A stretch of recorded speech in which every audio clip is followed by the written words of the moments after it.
Los Angeles Lakers ipagpapalit si Austin Reeves at Rui Hachimura kay Anthony Simons ng Portland Trail Blazers. Yan ang ating pag-uusapan ngayon. Pero kung bago ka pa lang po sa aking channel, pwede po bang mag-subscribe ka kung nagustuhan mo yung aking video? Kung hindi naman po pa, like na lang po. Maraming salamat mga maka-full court. Ang Los Angeles Lakers ang isa sa mga tanging koponan na hindi pumirma ng isang libreng ahente ngayong tag-init sa kabila ng pag-draft kay Dalton Knecht at Bronny James na maaaring maging mabubuting batang manlalaro para sa kanila. Si LeBron James, sa halos 40 taong gulang, ay naglalaro pa rin sa mataas na antas habang si Anthony Davis ay isa sa pinakamahusay na malalaking tao sa mundo.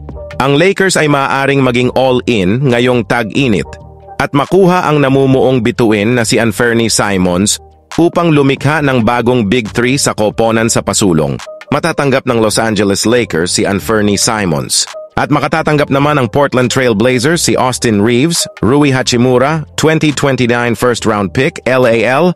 Ang deal na ito ay nagpapahintulot sa Lakers na magdagdag ng maaasahang shooter at scorer kasama si D'Angelo Russell sa backcourt.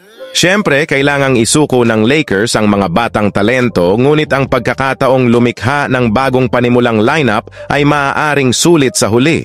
Lubos na pinagbuti ng Los Angeles Lakers ang kanilang pagkakasala kay Simons. Ang pagkuha kay Anthony Simons ay makabuluhang magpapalakas sa opensiba ng Los Angeles Lakers. Si Simons, isang dynamic na guard na nag-average ng 22.6 points kada laro sa 2023-2024 season, ay nagdadala ng elite scoring ability na maaaring makinabang ng husto ng Lakers.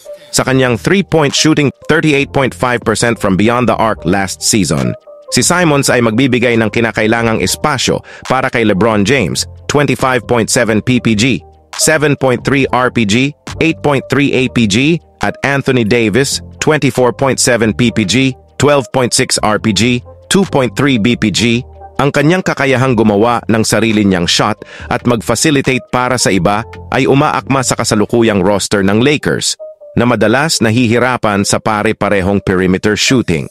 Ang kabataan at athleticism ni Simons ay magbibigay ng bagong enerhiya sa backcourt ng Lakers.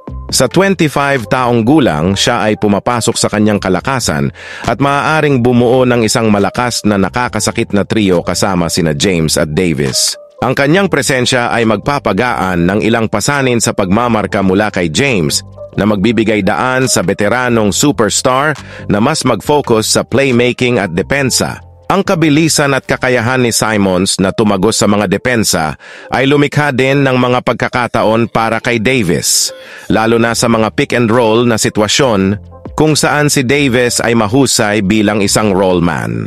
Higit pa rito, ang pagdating ni Simons ay magbibigay daan sa Lakers na pag-iba-ibahin ang kanilang mga offensive scheme.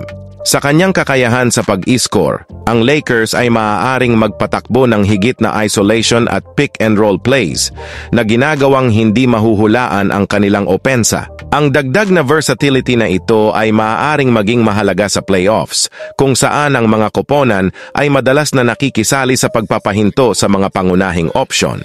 Sa pamamagitan ng pagdaragdag ng Simons, ang Lakers ay hindi lamang nagpapabuti sa kanilang regular season na pagganap, kundi pati na rin ang kanilang mga pagkakataon na gumawa ng isang malalim na postseason run.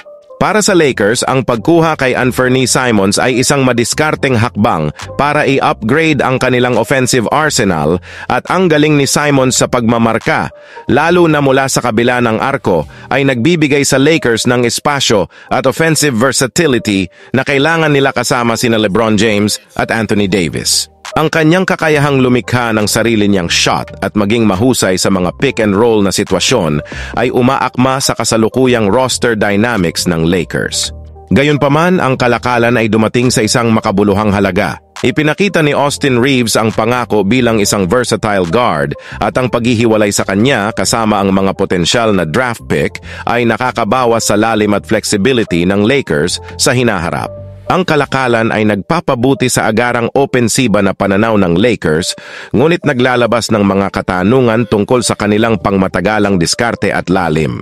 So ayun lang mga maka-full court ang hatid kong balita sa inyo. Maraming salamat.